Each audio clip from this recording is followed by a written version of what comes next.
வாழ்க தமிழ். எல்லாருக்கும் இனிய தமிழ் வாழ்த்துரித்தாகட்டும். நான் நிலா. இன்று நாங்கள் 1 முதல் 10 வரை உள்ள தமிழ் எண்களைத்தான் பார்க்க போகின்றோம்.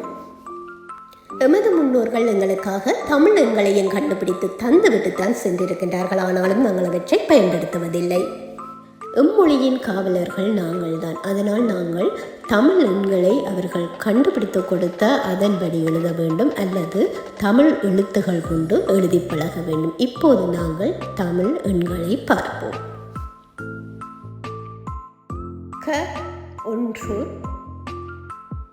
உ 2, ங 3, ச 4, டு 5, சா 6, எ 7, அ 8, கு 9, ஜ அல்லது க சுழியம் 10. இந்த பதிவில் 1 முதல் 10 வரையுள்ள தமிழ் எண்களை நாங்கள் தெரிந்து கொண்டோம். மீண்டும் ஒரு பயனுள்ள பகிர்வோடு இணைந்திருக்கலாம். நன்றி உறவுகளே. வாழ்க தமிழ்.